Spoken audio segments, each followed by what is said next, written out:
Bismillahirrahmanirrahim. Alhamdulillahi rabbil alamin.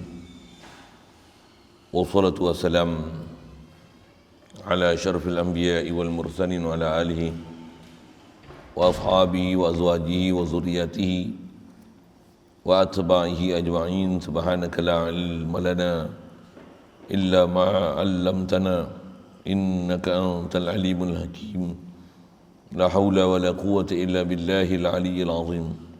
Rabbi syrah li sadri wa yassir li amri wahlul 'uqdatam min lisani yafqahu qawli. Allahumma iftah 'alaina bi futuhil 'arifin bik. Allahumma ij'alna minal ladzina yastami'una al-qawla fayattabi'una ahsana. Allahumma 'allimna mimma jahilna wa anfa'na bima 'allamtana wa zidna 'ilman nafi'an ya rabbal alamin. Rabbi a'udzu bika min hamazati syayatin wa a'udzu bika rabbi an yahdurun. U'idzu nafsi billahil aliyyil azim. Bismillahi ma sya'allah la yasuqul khaira illallah. Bismillahi ma sya'allah la yasrifu su'a illallah. Bismillahi ma sya'allah ma kana min ni'matin fa min Allah. Bismillahi ma sya'allah la haula wa la quwwata illa billah. Wa ba'du. Qala Syekhul Musannif rahimahullah ta'ala wa nafa'ana bihi wa bi ulumihi fid dharain. Amin.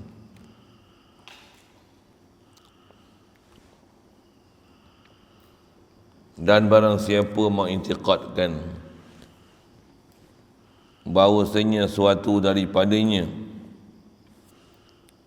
berbekas dengan quwwah yang dihantarkan dia oleh Allah Subhanahu wa taala padanya, maka orang itu muafakat ulama pada pasiknya dan bid'ahnya, pada kufurnya dua qaul.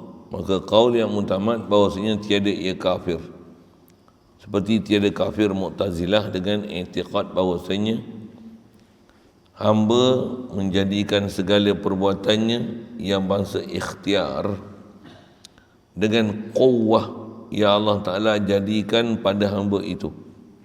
Dan barang siapa mengiktikadkan bahawasanya tiada berbekas bagi suatu daripada segala sebab, yang tersebut itu hanyalah yang berbekas itu Allah, tetapi antara segala sebab dan musabbabnya berlaziman yang dibangsakan bagi akal, yakni bila-bila daripada api umpamanya nescaya didapatkan akan hangus, maka iaitu jahil dengan hakikat hukum. Dan barangkali ditarikkan akan dia oleh jahilnya kepada kufur, kerana terkadang menarik akan dia oleh jahilnya kepada mengingkarkan segala perkara yang mencarikan bagi adat, yakni kebiasaan seperti mukjizat segala nabi alaihi wassalatu wassalamu, dan seperti bangkit segala tubuh kemudian daripada hancur. Maka tiadalah yang lepas daripada susah, melainkan orang yang mengiktikadkan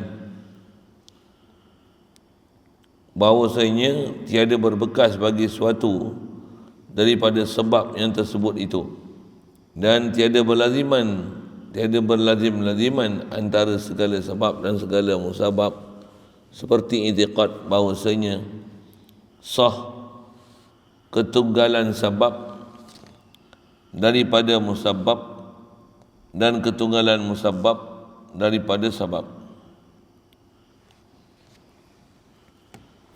Syukur kita Allah Subhanahu wa taala limpah kurnia dia, pula ihsan dia, masih hidupkan kita pagi ni. Alhamdulillah, dialah yang menghidup dan memati. Alhamdulillah masih dihidupkan kita dengan segala sifat kesempurnaan dia anugerah kepada kita. Wajib atas kita sedar ni semua pemberian dia, dan syukur dengan meletakkan segala nikmat ni pada tempat dia. InsyaAllah, alhamdulillah. Syukur diberi kepada kita kesihatan, lapangan masa, diberi istiqamah dan minat yang sentiasa berada dalam majlis yang mulia. Alhamdulillah. Syukur diberikan ada kesedaran hati sanubari nak berselawat ke atas Nabi, alhamdulillah. Dan insya-Allah dengan sebab itu bakal mendapat syafaat daripada baginda Muhammad sallallahu alaihi wasallam di akhirat nanti. Amin ya rabbal alamin. Insya-Allah kita nak manfaatkan pertemuan begini. Meneruskan bacaan daripada kitab Sirajul Huda ni. Kita masih duk bicara mengenai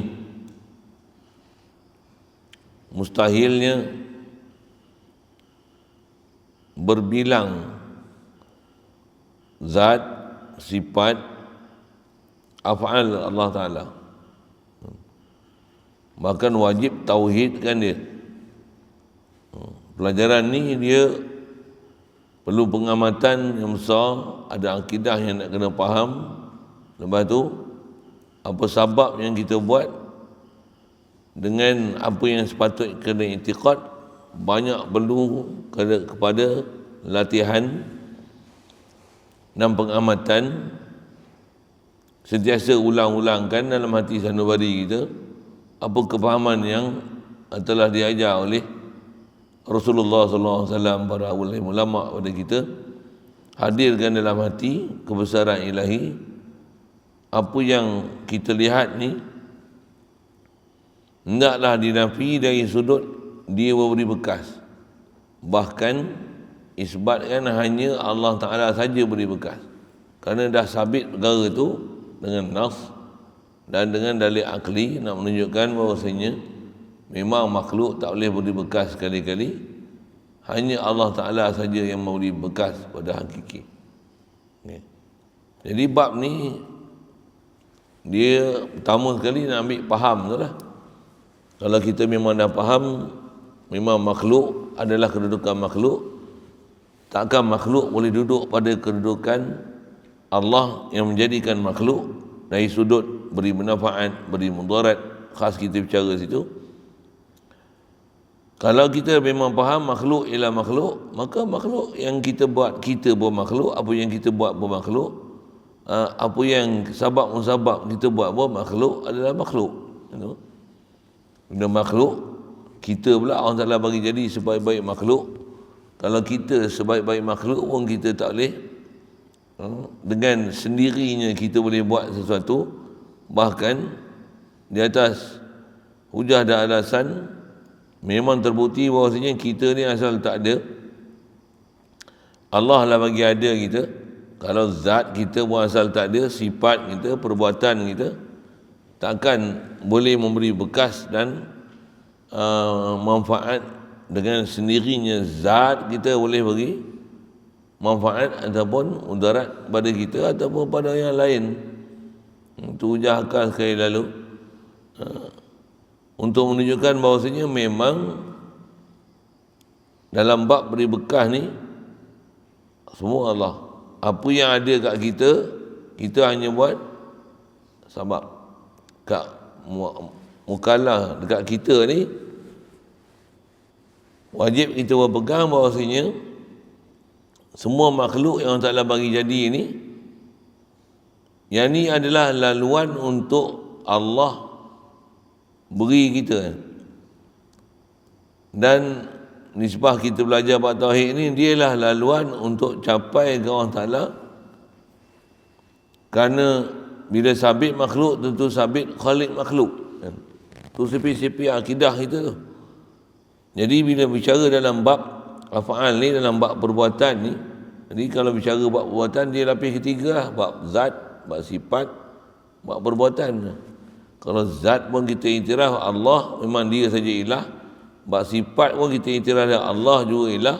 Yang ni nak bab af'al pula, Allah juga ilah dari sudut bab membuat.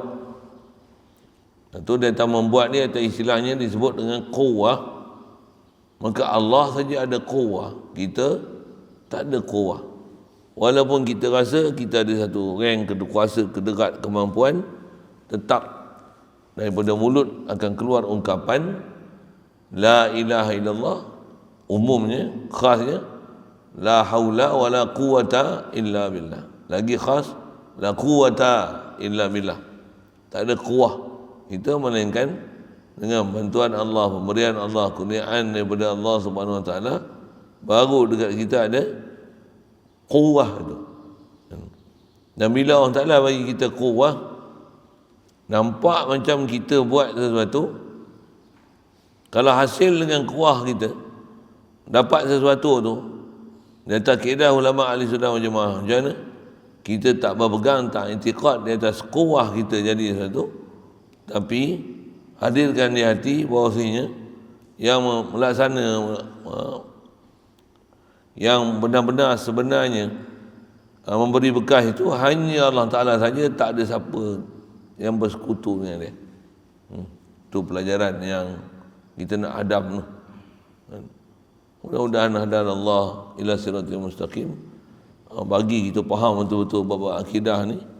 Satu faham, lepas tu kaedah kita banyak latihan dengan praktik. Itu yang disiplin ulama kita tentang praktik tu. Macam mana? Khas kita duduk tempat pengajian, ada khidmat. Itu khidmat tu apa? Kita buat dengan sungguh-sungguh, seolah-olah memang urusan tu urusan kita. Lepas tu tambah pula kita buat berjaya. Walaupun berjaya, tak pandang bahawasanya kejayaan tu daripada kita, bahkan la quwata illa billah. Tak ada daya upaya kita untuk buat satu melainkan billah bi'aunillah, dengan bantuan Allah, dengan bantuan Allah, pertolongan daripada Allah Ta'ala, taufik hidayat daripada Allah Ta'ala, ilham daripada Allah Ta'ala. Semua daripada Allah Ta'ala belaka, takkan ada kecuali. Baik. Jadi kaedah kita memang selalu kena lintangkan sentiasa Allah lah yang beri berkah. Tengoklah apa aktiviti kita buat, umumnya beri berkah tu. Kalau kita makan nasi, Allah bagi kenyang. Minum air ni, Allah bagi hilang dahaga. Maka ubat ni, Allah bagi sembuh. Atau seumpamanya, apa saja kita buat tu, sekurang-kurangnya latihkan hadir. Kita misalnya duduk la quwata illa billah, tak ada daya upaya aku, kebolehan untuk duduk ni, Allah beri upaya pada aku untuk duduk. Berdiri, la quwata illa billah, takkan ada daya upaya aku untuk daripada duduk kepada berdiri, melainkan Allah yang bagi kuah kat kita untuk kita boleh berdiri. Dan bila boleh berdiri pun, macam mana? Allah lah yang berdirikan kita. Walaupun kita duk rasa kita lah diri kita. Yang tu yang nak lawan kan antara iktibar adi, pemerhatian dari sudut adat, dengan ada buat gini jadi gini, ada hukum sabab musabab, ada cause effect, buat macam ni jadi gini, buat gini jadi gini, buat ini jadi begini. Tapi kena faham tak ada berlaziman antara sabab dengan musabab. Di atas kaedah akliyah dan akidahnya, takkan ada berlaziman antara sabab dan musabab. Bahkan walaupun dah buat sabab, untuk hasil musabab, bukan sabab tu yang menghasilkan. Artinya tu nak bicara tu, bukan makhluk sendiri yang bagi capai dapat hasil, bahkan dapat sesuatu tu illallah, melainkan hanya Allah. Allah jua tempat rujuk kita. Atas istilah kita, atas lapang akidah kita duk baca dan iktiraf selalu ke Allah Ta'ala ni, iyyaka na'budu wa iyyaka nasta'in. Kau saja ya Allah kami abdikan diri, wa iyyaka nasta'in, dan hanya pada Engkau saja ya Allah kami pohon pertolongan, bantuan. Jadi bantuan mana ni? Bantuan khasnya kita nak berbicara bantuan pergerakan. Kita takkan boleh bergerak satu, buat satu, melainkan Allah lah yang memiliki kuwah, yang dia kat kita adalah pemberian secara anugerah. Wajib mengiktiraf itu datang daripada Allah, dan di atas prinsip yang sama wajib kita syukur nikmat yang datang daripada Allah tu dengan letakkan pada tempat yang diperintah syarak. Apa saya sebut tu prinsip CP.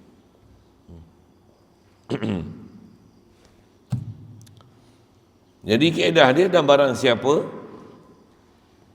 mengiktikadkan, yang lepas juga yang terdekat. Siapa duk iktikad makhluk memberi bekah dengan zat dia. Api tu mengangus. Makanan tu mengenyangkan. Ubat tu menyembuhkan. Pasal bicara pula bab i'tiqad. Bila bab i'tiqad ni rasanya bukan disebut mulut. Memang hati sanubari duk pegang itu. Apatah lagi kita memang bodoh tak pernah mengaji. Memang apa yang kita buat sabab tu kita akan i'tiqad sabab itulah bagi hasil. Apa yang kita usahakan buat dengan ada istilah ikhtiar tu. Pasal apa tu? Pasal hukum adat tu terlalu kuat. Kebiasaan kita seharian buat macam ni jadi begini, buat macam ni jadi begini, buat macam ni jadi begini. Hukum akal tu dia lagi kuat. Hukum adat tu kita terpengaruh dengan hukum adat tu lagi kuat daripada hukum akal. Yang sepatutnya memang sabit dengan ilmu, dengan dalil, dengan hujah. Sabit ke Allah Ta'ala saja kuah ni. Tapi pasal kebiasaan hukum adat tu menang lagi, kita pula duk buat sehari-hari, praktik hari-hari, duk rasa kita lah ada kederat sendiri. Yang tu yang menggagalkan ada hubungan dengan ilahi tu. Hadanallah ila siratal mustaqim. Satu, tak ada jalan kita untuk pergi ke orang Ta'ala ni melainkan mujahadah. Dia tak ada ayat lain. Tak akan ada jalan untuk sampai pada Allah Ta'ala ni melainkan dengan mujahadah. Mujahadah apa? Mujahadah khas kita bicara ni apa dia? Walau apa kita buat, hadirkan, takkan boleh kita buat tu melainkan dengan bantuan Allah, dengan kuah daripada Allah, dengan daya upaya daripada Allah, disebab ilmu, dengan ilmu daripada Allah. Semua tu nak diserahkan total pada Allah Ta'ala, tak pandang daripada diri kita sikit pun. Kalau pandang ada sesuatu yang kita buat daripada diri kita, yang tu yang istilahnya akidah kita belum sempurna. Jadi wajib kena belajar dan dalami lagi. Dan masa yang sama dapat latihan dan tarbiyah daripada guru-guru yang reti macam mana nak melembutkan hati di atas kita malas nak mujahadah ni. Yang tu kena dapat bimbingan khas guru. Baik. Yang tu dengan itu kita nak sambung. Yang terdekat ada perkataan disebut cukup merisaukan kita kalau kita perhati apa dia? Siapa duk i'tiqad makhluk ni dengan diri makhluk tersebut, baik ubat, baik makanan, baik minuman, baik bahagia. Yang itulah yang menghasilkan apa yang nak dicerita. Kalau memang i'tiqad macam tu, zat makhluk tu sendiri memberikan mudarat dan manfaat, kafir tanpa khilaf ulama. Na'udzubillah. Okey, sambung begini. Dan barang siapa mengiktikadkan bahawasanya sesuatu daripadanya makhluk ni ataupun perbuatan ni berbekas dengan kuah yang dihantarkan akan dia, maksud hantar diberi, dianugerah oleh Allah Ta'ala padanya, maka orang itu muafakat ulama pada pasiknya. Pasik dan bid'ahnya. Istilah pasik keluar daripada ta'at. Al-pasik khuruj anit ta'at, keluar daripada ta'at. Jadi tak hukum di taat, hukum dahaka, hukum ahli maksiat. Di atas akidah yang direka-reka, yang kata dan pahaman bahawasanya dengan kuah yang Allah Ta'ala bagi kepada kita, maka dengan kuah tu kita dapat. Maka dengan kuah tu kita dapat hasil sesuatu yang kita dosa. Orang ni nama dia ahli bid'ah. Sebab apa? Mereka akidah itu. Tak ada diajar oleh ulama ketua kita. Apatah lagi ambil pada sumber asal daripada Nabi kita Muhammad sallallahu alaihi wasallam yang mengajarkan bahawasanya bila kita buat sesuatu yang hasilkan tu adalah yang kuah Allah Ta'ala beri kat kita. Tak. Subhanallah. Bukan macam tu. Bahkan bila kita buat, bila kita usaha, tu yang prinsip apa? Apatah lagi jadi macam mana? La haula wala quwata illa billah. Hadir kan tu. Baik. Jadi dia fasik dan bid'ah ni pada kufurnya. Fasik dan bid'ah ni. Siap. Dan pada kufurnya. Jadi kafir tak kafir orang ni. Dua i'tiqad. dengan kuah ni, yang Allah Ta'ala bagi jadi kat kita, dengan kuah tu lah kita hasil dan dapatkan sesuatu. Dan dengan kuah yang Allah Ta'ala bagi kat kita, itulah menyebabkan dapat capai apa dia cita. Jadi dapat dan pahaman macam ni, pada kufurnya dua kaul. Pasti bid'ah memang kena dah. Jadi kafir tak kafir? Pegang macam ni. Dua kaul. Maka kaul yang mutamat bahawasanya tiada ia kafir. Tapi istilahnya fasik, bid'ah, sesat. Seperti kafir Mu'tazilah dengan i'tiqad bahawasanya hamba menjadikan segala perbuatannya hamba yang bahasa ikhtiar dengan quwwah yang Allah Ta'ala jadikan pada hamba itu. Jelas maksudnya benda tu.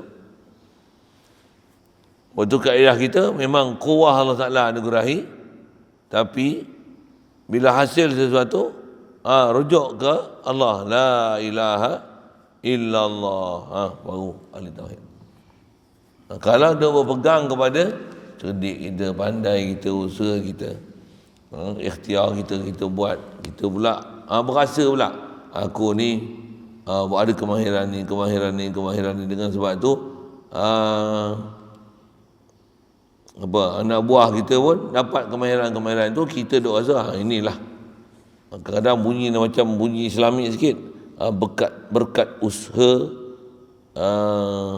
kegigihan dan kesungguhan kita.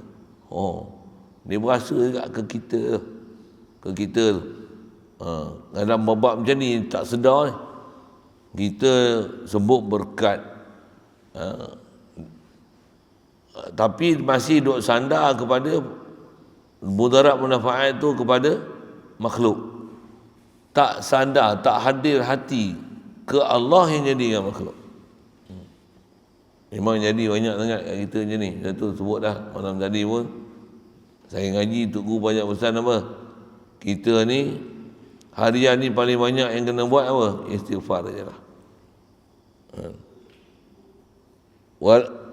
Sebut je dah. Walaupun zahirnya kita mengaku Allah adalah ilah, ikutan kita Muhammad sallallahu alaihi wasallam, memang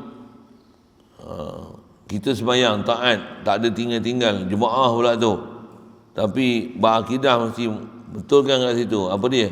Tak ada apa aku boleh buat semua tu melainkan anugerah Allah Ta'ala kepada aku. Allah yang beri kat kita. Bayangkan tengok Nabi Rasul duduk dakwah siang malam, dia kata apa? Innama alainal balagul mubin. Hanya saja aku ni tukang sampai ke maklumat yang jelas ni, aku tukang sampai saja. Dia punya faham tu. Amin. Baik, selesai itu. Jadi jangan sama sekali lah duk faham dengan kuah yang ada kat kita, dengan kuah itu kita boleh berjaya. Tidak. Dan barang siapa mengiktikadkan bahawasanya tiada berbekas bagi sesuatu daripada segala sebab yang tersebut, dan hanyalah berbekas itu Allah. Tetapi dia tapi sikit ini. Kalau ikut asal, yang beri bekas tu Allah. Okey, tu ahli sunnah wal jamaah nanti. Tapi boleh jadi kepada pahaman Mu'tazilah ni, apa dia? Dia kata tapi antara segala sebab dan segala musababnya berlaziman. Ada berlaziman pula dah. Buat ni pasti punya. Minum buat ni pasti punya sembuh. Dengan pastinya sebut macam tu, pahaman macam tu. Jadi antara hukum sabab dan musabab tu, dia kata ada berlaziman yang dibangsakan bagi akal. Maksudnya nisbah metodologi berfikir, dia akan menggunakan hukum sabab musabab tu sebagai seolah-olah dia dalil akliyah, kan? Sedangkan dia masih hukum adat, kan? Yang ni bila-bila daripadanya umpamanya nescayalah didapatkan akan hangus. Kalau ada je api, angus. Ada je api, itu dia terbakar lah. Kan? Yang ni pandang atas sudut batin lah, sudut akidah.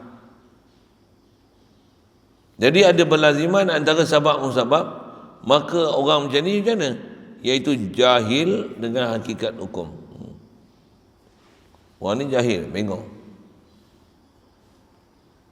Allahumma salli alaihi wasallam. Kat kita kalau berhati ni banyak ni hukum berlaziman ni. Kan?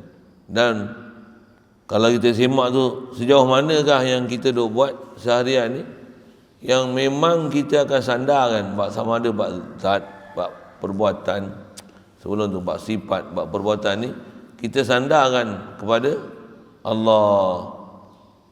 Apa balik buat saja pun balik dan rujuk kepada Allah. Rasanya kita ni kalau nisbah penyakit lah, dia tahap 4, tahap 5 nisbah akidah kita punya pegangan tu bermasalah macam tu. Uish, kita bukan sebarang punya masalah ni, masalah besar ni kan. Hadanallah ila siratal mustaqim.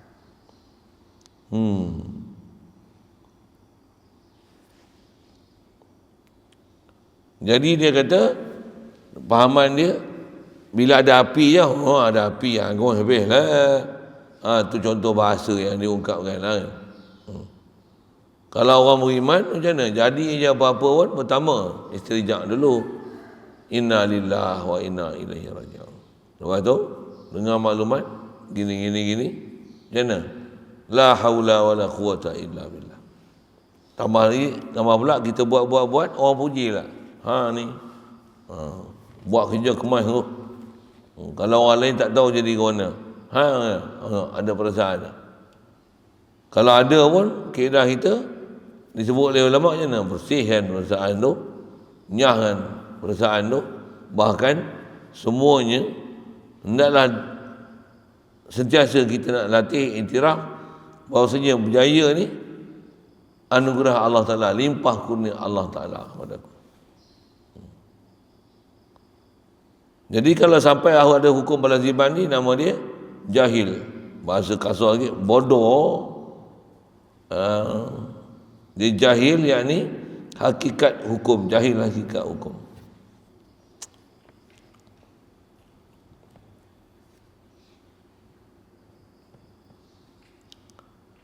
Maka iaitu jahil dengan hakikat hukum. Dan yang ni takut kita ni. Dan barangkali boleh jadi apa dia? Ditarikkan akan dia oleh jahilnya kepada kufur.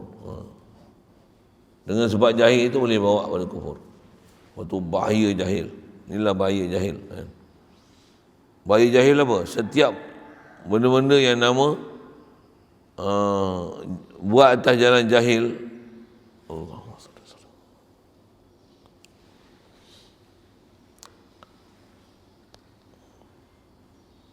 Kalau buat dia tak ada keadaan jahil, tak erti apa sepatutnya kena i'tiqad ni. Walaupun kita buat ibadat hebat, di sisi Allah Ta'ala tak ada nilai sikit pun. Tu. Kena beringat lagi. Uish. Astagfirullah. Uish. Tambah kalau ada masalah i'tiqad macam ni. Ada. Bukan jadi orang sebagai menzahirkan orang beriman, tapi menzahirkan diri kita hebat kan. Tu kacau tu. Nisbah kalau kita belajar ilmu tasawuf, kalau nisbah nafsu, ini nafsu gila punya nafsu ni. Bukan nafsu mutmainnah kan. Jelas ini bukan nafsu mutmainnah kan. Baik. Jadi boleh dengan sebab jahil ni ditarikkan kepada kufur. Pasal apa tengok? Kerana terkadang menarik akan dia oleh jahilnya kepada mengingkarkan segala perkara yang mencarikan bagi adat. Yang tu. Antara alasan yang boleh diberi bagi orang yang macam ni, apa dia? Dia sampai satu tahap nanti, dia tak boleh terima benda-benda pelik yang menyalahi adat yang berlaku, dan akan keluar daripada ungkapan mulut dia, apa dia? Ni sihir.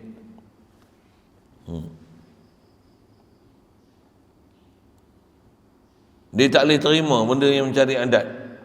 Hatta kalau pada malaikat yang kata dia, aku tak boleh percaya.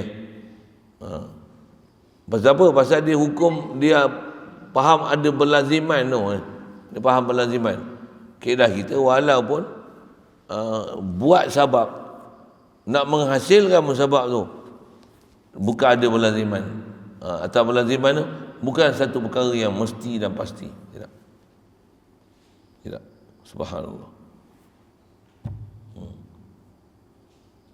Tapi faham tu, jahil tu sangat bahaya. Pasal jahil boleh bawa pada kufur. Alhamdulillah. Satu, kalau saya ngaji, kalau asal nak syarah, kata jahil tu boleh bawa pada kufur. Bukan saja bab akidah, bab fiqah sama. Jahil boleh bawa pada kufur. Contoh, dia mencuri. Curi berdosa. Bukan jadi kafir, mencuri. Tak ada satu ulama kata mencuri jadi kafir. Kalau bab ni salah akidah, ada ulama turun hukum jadi kafir tu. Kan? Tapi dia tak jahil bahawasanya apa yang dibuat tu adalah salah. Dan jahil dalam bab i'tiqad ni, macam mana untuk balik ke Allah Ta'ala dan berserah. Kalau katalah dia mencuri, dia selesa dengan mencuri dia, bahkan pada akidah dia, dia kata apa? Inilah rezeki aku dan rezeki ni halal. Rezeki jangan ditolak. Contohlah kan, dengan sebab jahil dia, bab macam ni, tak faham apa yang menepati syariat, tak menepati syariat, dah diubahnya hukum. Mencuri itu asal haram, dah jadi harus. Maka ada bab jadi sunat, jadi wajib pula. Pasal apa? Nak lepaskan nafkah. Contoh, duit tak ada, puasa hutang. Contoh, bila hutang, riba. Dan riba dosa. Kalau dia faham dosa, dia maksirah lah. Ya Allah, ni dosa ni, aku taubat dan Tuhan. Ada orang dia tak jahil, dia tak tahu riba tu haram. Dia kata apa? Yang ni apa pula haram pula? Situ masalah dia. Apa dia? Dia tak boleh mengiktiraf apa yang dikatakan haram sebagai haram. Itu masalah. Jadi kalau dalam masalah macam ni, jahilnya dan tak faham bahawasanya makhluk sekalipun dibuat yang sabab dan hasil musabab, walaupun depan mata kita ataupun kita sendiri duk buat benda tu, kita makan lapar makan, makan lega lah. Macam mana? Kalau kita duk faham belaziman, tak makan nak lega ke mana? Kita duk i'tiqad macam tu, tak ada sandar balik pada orang Ta'ala sikit pun, nama dia bingung, bodoh. Pasal apa tu? Pasal istilahnya meletakkan dan merasakan sesuatu yang boleh memberi kesan kepada selain pada Allah Ta'ala ni memang tak cerdik. Tentu dia kata, dia ni hukum jahil dengan hakikat hukum. Siap. Jadi boleh tarik pada kufur. Satu paling kita risau lah. Satu, memang jahil ni bahaya. Pasal apa? Setiap orang terlibat dengan bab-bab dosa, kadang-kadang dengan sebab bab dosa tu, pasal tak faham peraturan-peraturan di situ, dia akan menghalalkan benda-benda yang haram. Takut sangat itu. Alhamdulillah. Ya Allah. Astagfirullah. Ditarikkan oleh jahilnya kepada kufur kerana terkadang menarik akan dia oleh jahil mengingkarkan segala mukjizat.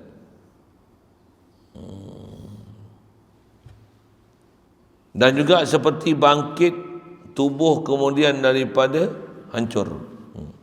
Juga antara perkara-perkara yang sepatutnya hukum akal kata harus, tapi dia faham berlaziman dan dia tengok dengan mata kepala dia. Kata dia, aku tak pernah tengok siapa pun mati yang pernah hidup balik. Duk bohong apa akidah macam ni. Dia faham ada berlaziman. Punca dia apa? Jahil. Sampai akan dinafikan perkara-perkara yang sepatutnya kita kena beriman. Di atas fahamnya ada berlazim-laziman antara sabab dan musabab. Na'udzubillah.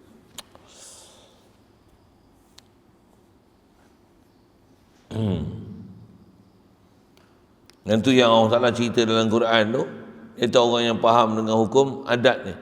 Yang tu jadi hukum i'tiqad. Bila Allah Ta'ala maklum dengan bahawasanya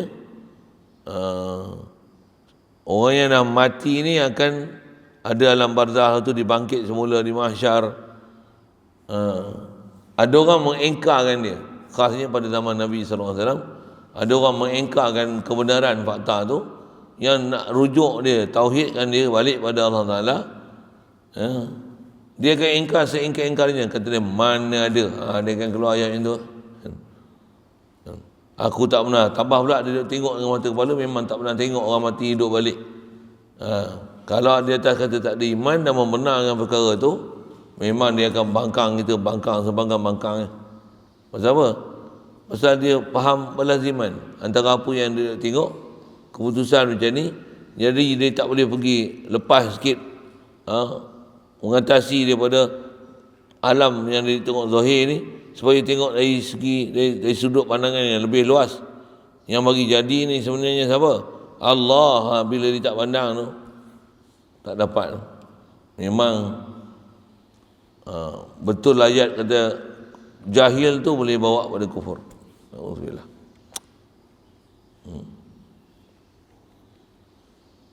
Sampai tak beriman dengan mukjizat, pasal dia faham ada berlaziman di atas tak ada sebab. Adanya sebab dengan adanya sesuatu musabab, ataupun sebaliknya, dengan tak ada sebab tak adalah musabab.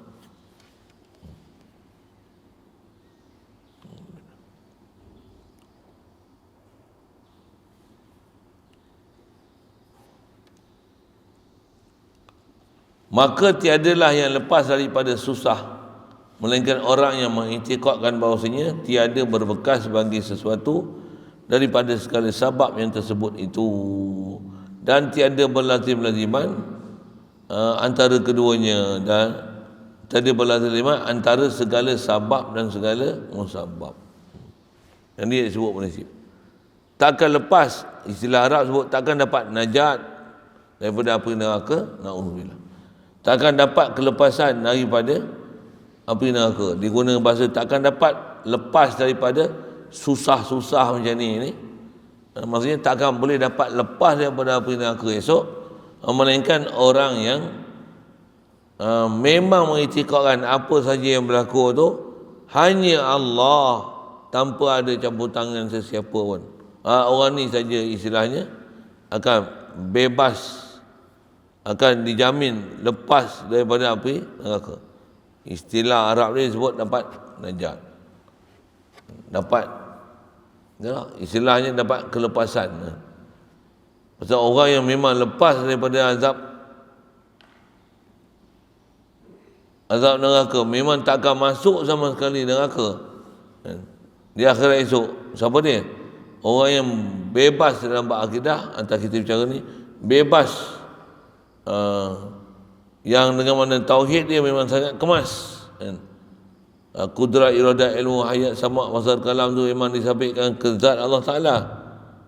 Dan masa yang sama, apa yang ada pada makhluk ni tak sedikit pun diiktikadkan pada makhluk, bahkan sentiasa sedar bahawasanya apa yang ada pada dia itu adalah anugerah Allah Ta'ala semata-mata pada dia, tanpa sedikit pun ada yang mensekutukan, disekutukan dalam melaksanakan apa yang nak dibuat.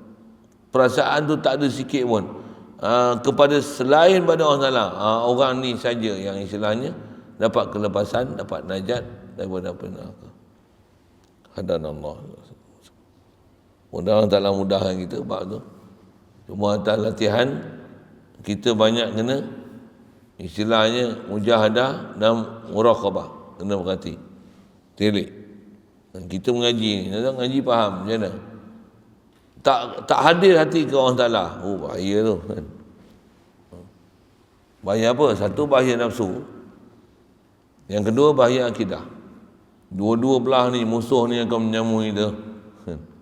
Bahaya nafsu tahu mana? Tengok andai aku. Dia banyak ujub. Lagi apa? Orang lain semua tak betul, aku betul. Aku ada ilmu. Dia main takabur. Tengok orang tu lebih pada kita. Kita pula sikit, sedangkan kita ni lagi hebat. Kita lagi betul daripada dia, tapi orang ikut orang yang tak betul tu. Macam mana? Datang hasad, iri hati. Na'udzubillah. Hadanallah. Tentu dia berjangkit ni. Istilah berjangkit tu maksudnya lepas satu. Asal dia di atas sesatnya akidah duk pegang bahawasanya ada berlazim-laziman antara sabab dengan musabab. Antara cause dengan efek, memang kata dia berlaziman. Dah ada cause, takkan efek tak hasil. Sedangkan bab akidah macam mana? Jangan tak tahu, ada hukum, ada orang duk buat sabab tapi tak hasil musabab. Berapa banyak? Banyak bendanya tu. Contoh misal sabab musabab. Dan jangan duk pegang berlaziman tu. Misal contoh, orang lulus SPM dapat cemerlang SPM memang dapat kerja. Contohlah. Kalau orang berakal kata apa? Lulus SPM dapat kerja apa? Hak keluar universiti pun berlambat-lambat tak kerja. Soal, tak mana? Adakah memang ada sijil, ada PhD contoh, berjaya di dunia? Tak mesti, kan lazim. Berapa ramai orang duk berjaya ni, kadang membaca, menulis, tak boleh. Itu yang kata berlazim-laziman tu. Betul kalau kata dengan apa yang ada kat kita ni, kebolehan, kebayaan, pemilikan ni, buat-buat boleh. Macam mana? Yang tu yang mengaji tauhid balik tu. Apa dia? Takkan boleh dapat kat aku semua benda ni illallah, melainkan daripada Allah. Allah lah sebenarnya yang menganugerah dan memberikan kepada aku. Makhluk ni sebenarnya laluan saja. Mesti lagi betul tu. Jadi takkan ada kelepasan di akhirat esok daripada api neraka di atas silap dan salah kita, kerasnya di atas akidah yang tercedera. Takkan ada siapa yang lepas dapat najat ni, melainkan betul akidah dia dalam bab faal ni. Apa dia? Memang Allah saja boleh bagi mudarat dan manfaat. Jadi efektor mesti balik pada Allah Ta'ala. Jangan ada cause and effect. Duk kata efektor tu makanan tu lah, minuman tu lah, ubat tu lah. Subhanallah.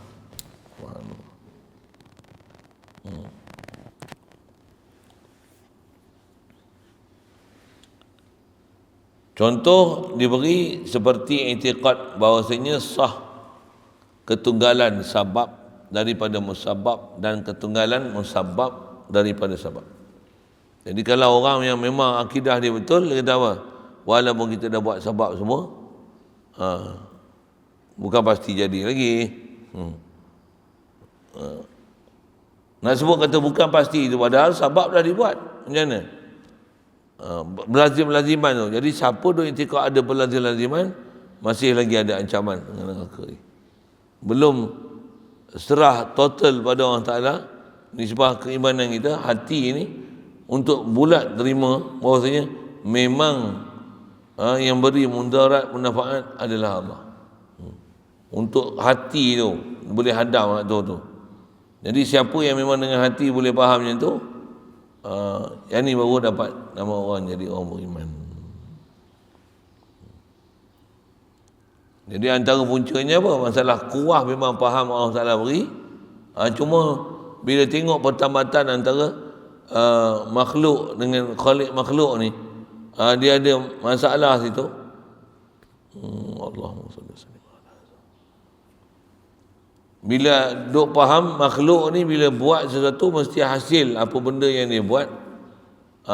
Yang ni yang masalah dalam akidah tu. Yang kita duk berjaga pasal dia duk berpegang walaupun ada hukum sabab tu lagi jadi. Na'udzubillah. Keadaan kita walaupun ada sabab, walaupun kita usaha buat sabab, itu dapat. Macam mana? La ilaha illallah. Jadi takkan dapat kelepasan daripada bab neraka ni, yang kena siksa dulu. Lepas tu baru keluarkan dia daripada neraka, melainkan orang yang Khas atas kita bicara ni apa? Orang yang betul akidah. Orang betul akidah akan masuk syurga dulu. Pasal kalau dia punya akidah betul, dengan Allah Ta'ala ni always present hati sanubari dia. Sentiasa sedar Allah Ta'ala. La ilaha illallah. La ilaha illallah. Sentiasa sedar hati dia, fikiran dia ke Allah Ta'ala. Hadanallah ila siratal. Satu kalau buat sabab sekalipun, la ilaha illallah. Si borang mohon apa-apa nak bagi hasil walaupun kita hebat, memang dapat pun. Dapat. Kalau tak kata ni limpah kurnia Allah Ta'ala. Oh, memang masalah. Memang masalah.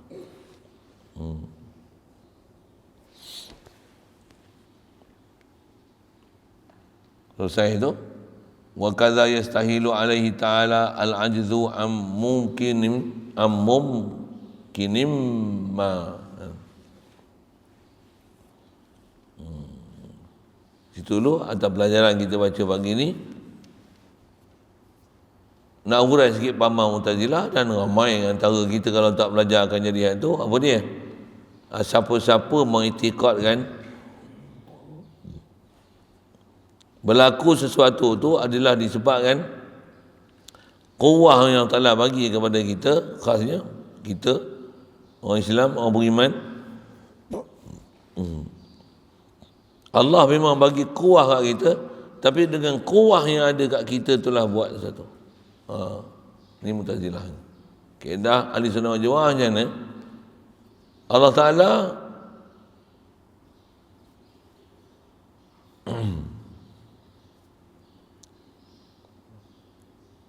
memang dialah yang bagi jadi mudarat munafaat satu kat kita. Dia bagi kuwah, bila kita usaha dapat, tak pandang langsung kuwah kita, bahkan la ilaha illallah, Allah yang bagi jadi. Yang tu ahli sunnah wal jamaah. Yang tu bagi ahli sunnah wal jamaah. Allah subhanahu. Prinsip macam tu kan.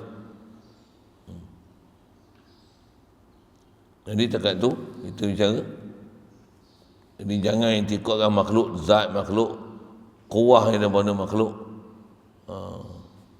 Apalagi milik yang ada pada makhluk, yang tu pun satu hal. Sampai kita mendakwa apa yang ada kat kita ni adalah seolah-olah macam milik hakiki kita punya. Itu punca-punca. Bila duk rasa milik ni milik kita, tentu duk rasa antara kos dengan efek kita kan, adalah sebagai efektor. Na'udzubillah. Tengok sifat pun ada kesempurnaan, duk rasa kat kita lah memang kita sempurna, tak rasa Allah yang bagi kita sempurna. Bab zat, kalau tengok tu macam mana? Memang nanti akan mendakwa bahawasanya bab zat ni macam mana? Akan ada nanti sampai tahap yang melampau akan disebabkan di atas jahil dan tak faham perjalanan akidah. Na'udzubillah.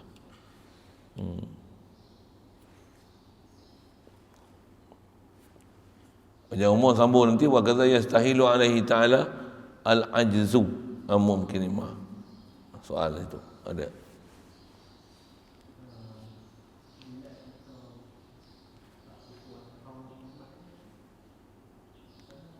Ilatnya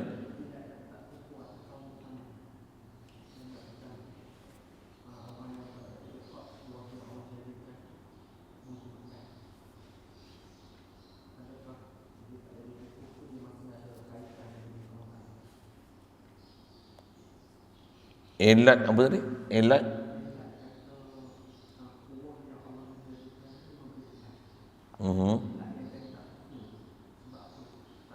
tak jadi kufur tu. Soalan tanya mengenai apa dia ilat yang menyebabkan orang yang dia i'tiqad Allah yang bagi kuwah kat kita, tapi dengan kuwah itu, yang itulah kuwah kat kita tu yang hasil sesuatu tu. Kenapa tak jadi kufur? Tak jadi kufur tu kerana masih i'tiqad yang ni datang daripada Allah Ta'ala. Tapi ada benda yang salah itu tak mana, masih tak ukur. Dia nama iman, belum iman, memang tak iman lagi pasal belum balik kepada Allah Ta'ala.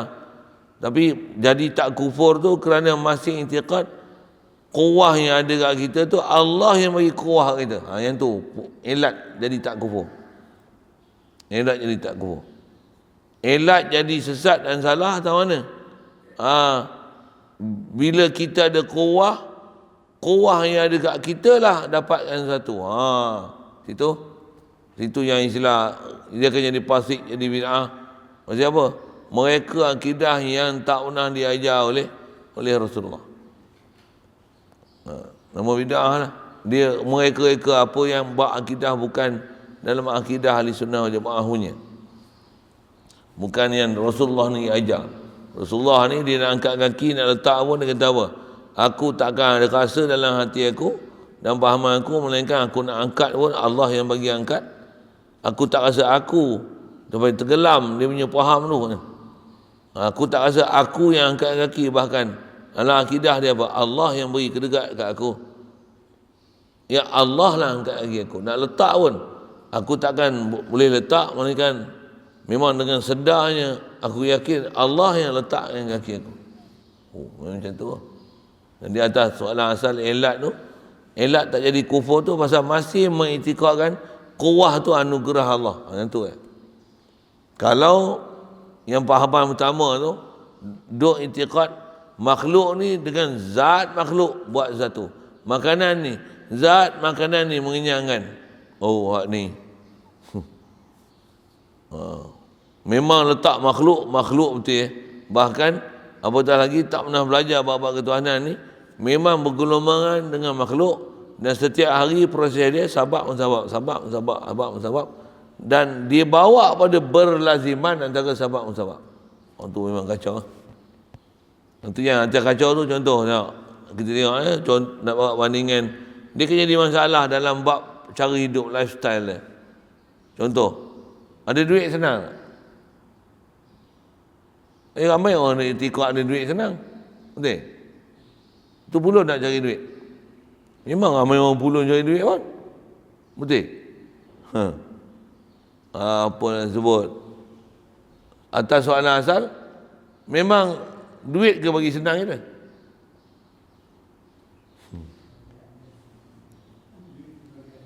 Dia sabab je. Kalau duk faham ada berlaziman pun tu masalah. Bila ada berlaziman tak ada duit, macam mana nak buat ni? Nak sembahyang pun macam mana? Sembahyang pun bukan dapat duit, pergi kerja, pergi cari sebab duit, pergi. Tapi nak buat ibadat tak boleh. Sembahyang subuh tak boleh datang, Jumaat tak boleh, Jumaat tak boleh, mengaji tak boleh.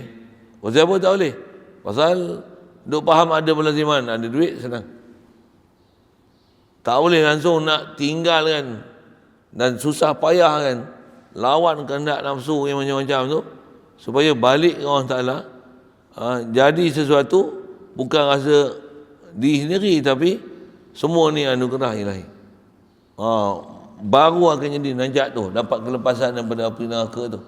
Pasal ke Allah adalah dirujuk. Memang yang tu perjalanan orang Muslim, orang mukmin. Buat apa pun bila berjaya, ingat Allah. Tak beriktikad bahawasanya kita sendiri yang zat kita sendiri ataupun kuwah yang Allah Ta'ala beri kat kita menghasilkan perkara tersebut. Itulah. Lanjut sikit lah. Lagi.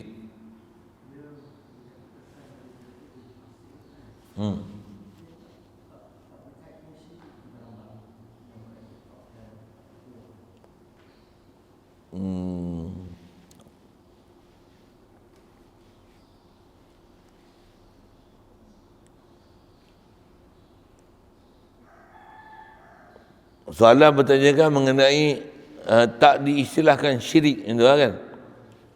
Sedangkan dia guna bahasa itu kufur kan. Allahumma salli wa sallim. Kalau atas bincang kita pun wahdaniyah, bila tak wahdaniyah maksudnya ta'addud, dia akan jadi syirik lah kan. Pasal mensekutukan makhluk. Dari sudut kata makhluk bersekutu dengan Allah Ta'ala untuk menjadikan khas harta kita berbicara ni perbuatan, sama ada perbuatan khas harta kita berbicara ni yang mustaqil, yang mumpasil. Allah jadi makhluk, kalau makhluk ada kuah yang mumpasil daripada kuah Allah Ta'ala. Seolah-olah makhluk ni kad makhluk sendiri, zat makhluk tu sendiri, dengan iktibar zat makhluk tu sendiri boleh beri mudarat dan manfaat. Atas istilah kalau ikut dia syirik. Cuma kalau atas istilah yang dia sebut sini, disebut dengan bahasa kufur tu kan.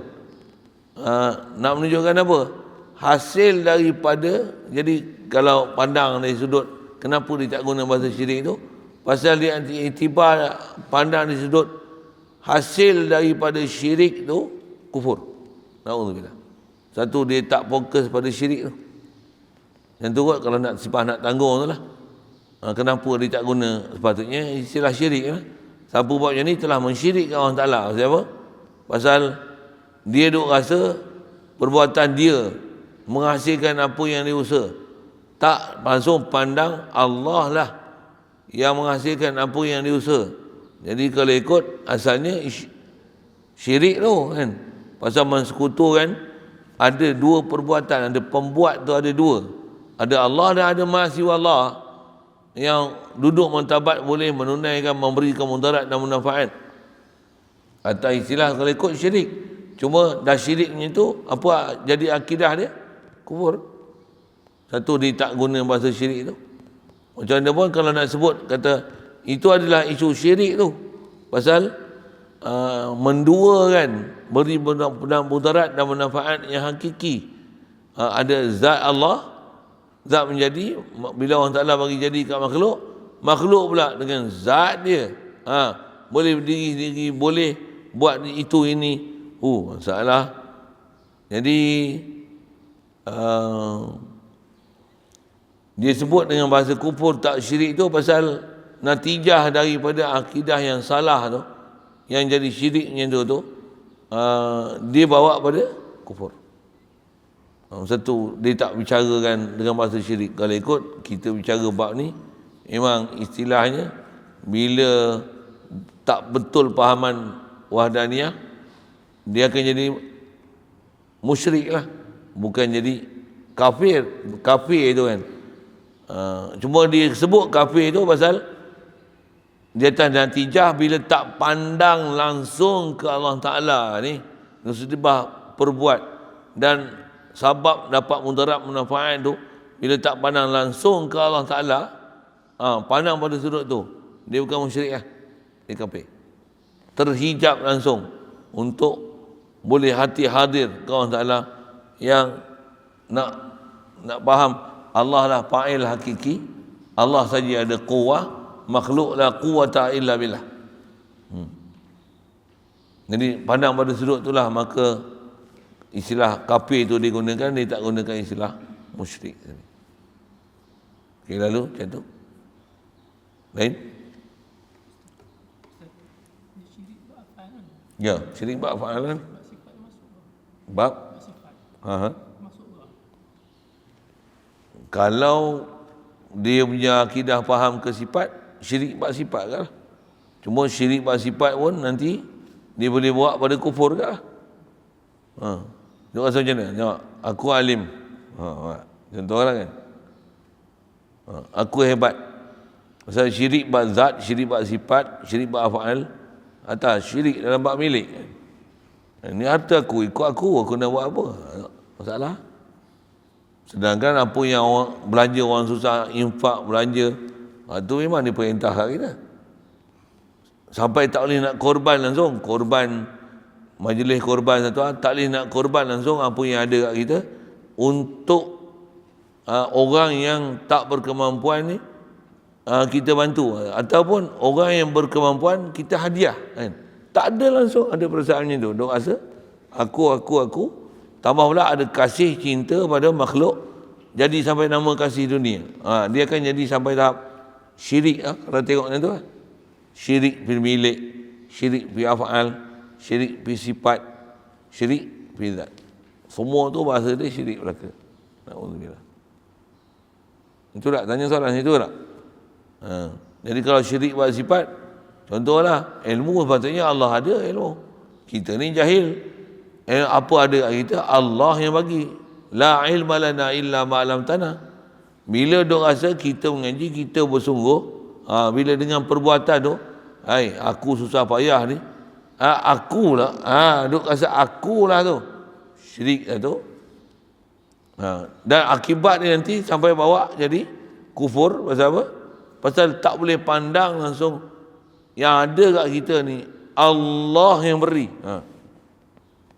Jadi dia bahasakan kufur tu di atas dengan syirik yang hasil, dia akan mengakibatkan terhijab langsung, jadi terdinding. Terdinding dan hijab itulah kafir, pasal tak boleh isbatkan wujud Allah dan tak boleh sifatkan kamalat sifat Allah Ta'ala atau khas fi'il ni. Bila sifat dia yang sempurna tu, tentulah boleh ada afal yang dia saja ada quwwah, makhluk tak ada quwwah, atas nama syirik satu, natijah dia nanti kufur, hilang ataupun tak boleh pandang kepada Allah Ta'ala sama sekali. Itulah. Jadi atas soalan kata yang ni syirik pada afal, syirik pada sifat boleh jadi ya?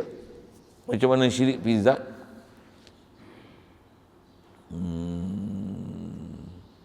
Khas kalau antara yang telah kita sebut kan, duk itikad Allah ada muka, ada tangan. Istilah kata tu, yang tu mensyirikkan Allah Ta'ala dari sudut berakidah kerana tak wahdaniyahkan zat Allah Ta'ala yang mutasil, itibar mutasil tu, dan bahkan memahamkan ada berjuzuk beranggota tu kan. Pandang pada sudut tu, dia tak muwahid, dia syirik. Itu hasil dia nanti kufur akidah. Siapa? Menisbahkan pada Allah Ta'ala perkara yang tak sepatutnya, bahkan dia hukum memakhlukkan Allah Ta'ala. Kufur. Tu, kufur tu disebut tak, syirik tu memang istilahnya musyrik, pasal mensekutukan zat Allah Ta'ala yang ada, seolah-olah dia bersusun-susun dengan sesuatu, ataupun ada zat lain dengan Allah Ta'ala. Kalau ikut hukum syirik tu, tapi di atas natijah dia sampai tak boleh hadir hati ke Allah Ta'ala, istilah disebut kufur. Dua itikad ada Tuhan satu lagi seumpama Allah Ta'ala, kufur. Kan sebut kufur tu. Itu sekali lalu sebut bahasa yang dipakai syirik kufur. Lain?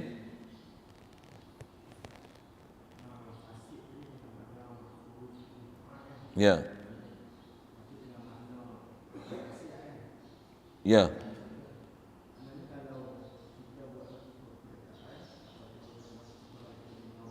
Kalau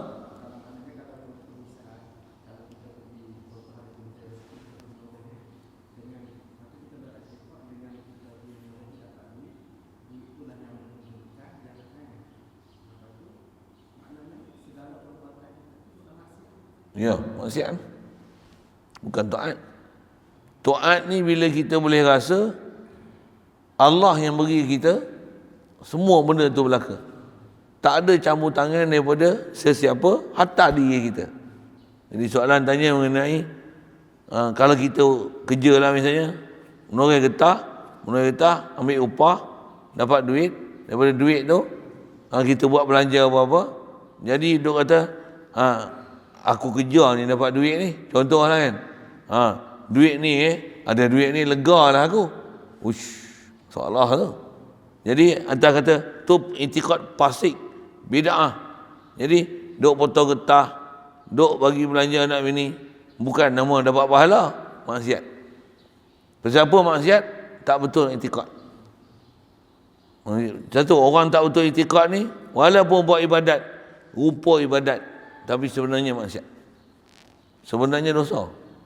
Kita semayang macam ni buat mudah semayang, tapi duk rasa aku semayang ni hebat. Contohlah kalau buat contoh mudah itu kan, walaupun dia buat tu ibadat, tapi nama dia maksiat. Macam apa? Ujub. Cuma yang ni kita bicara bukan bab ujub. Apa dia? Itikad tak betul. Dia cari kerja, cari duit. Apa tu? Apatah lagi sampai tak semayang. Kalau semayang kali pun Tapi duk berpegang dengan ada duit ni selamat aku. Sedangkan yang selamat yang kita Allah. Ada orang duit banyak tak selamat pun. Itu hujah kelias sekali lalu lah. Jadi di atas berpegang kepada sabab, kepada usaha duit yang kita dapat tu, dengan tu boleh pelihara kita, tak rujuk ada Allah yang pelihara aku. Hasbi Allah. Allah cukup untuk aku. Taklah bermakna tak ambil duit. Jadi ambil duit tu di atas jalan sabab. Letakkan dia sebagai tempat makhluk. Makhluk adalah makhluk. Hati sanubari ni apa dia? Pandanglah siapa yang beri anugerah nikmat tu pada makhluk. Tu tugas hati. Hati mesti pandang macam tu. Barulah nanti yang kita kerja, apa yang kita belanja pada anak isteri, dia adalah taat. Kalau tidak, nama dia fasik. Kerja tu pun nama maksiat. Hasil yang dapat, apa yang kita dok iktikad, semua tu maksiat. Na'udzubillah. Pasal apa tu? Pasal akidah tak betul. Satu, akidah tak betul ni, walaupun buat ibadat, maksiat. Sembayang, riak, maksiat lah. Duk ngaji, pandai, ada ilmu, ujub, maksiat lah. Bukan taat. Pasal akidah salah. Tengok orang lain kaya, kita dengki dengan dia. Dengan mana ada perasaan supaya nikmat tu hilang pada dia. Terbakar di rumah ni. Perasaan macam tu, maksiat.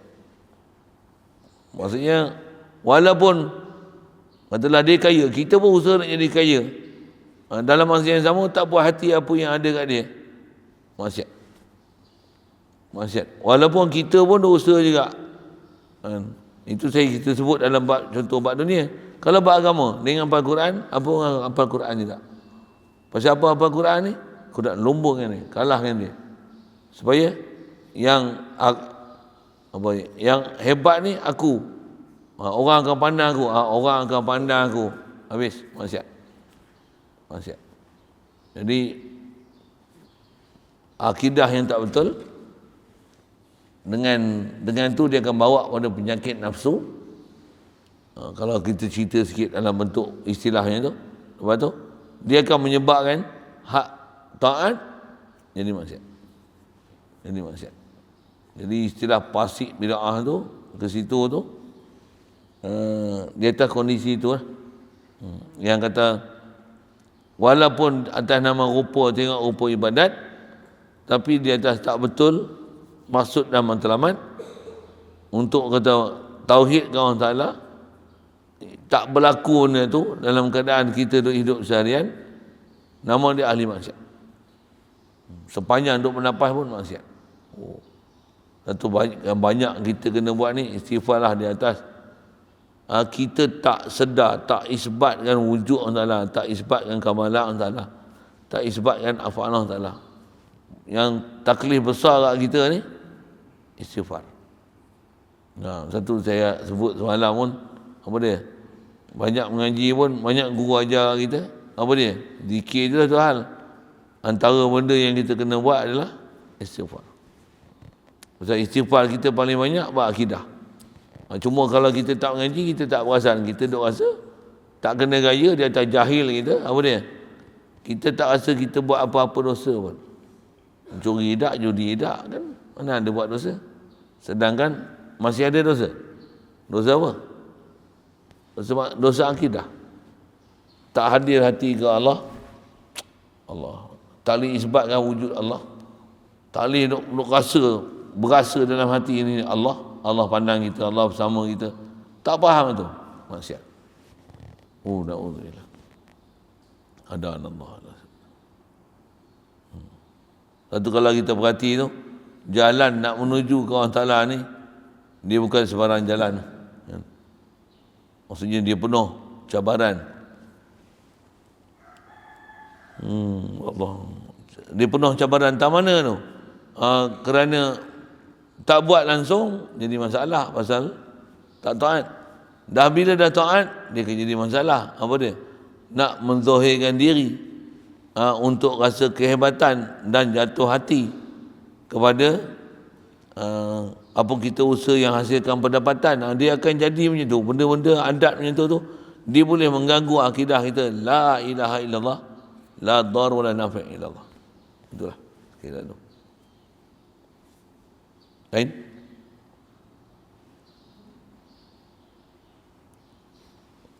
Adanallah.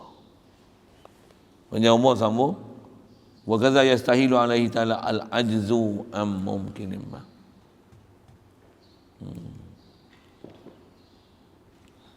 Bismillahirrahmanirrahim. Allahumma nawwir qulubana min nuri hidaytika kama nawwartal arda min nuri syamsika wa nawwada bi rahmatika ya arhamar rahimin.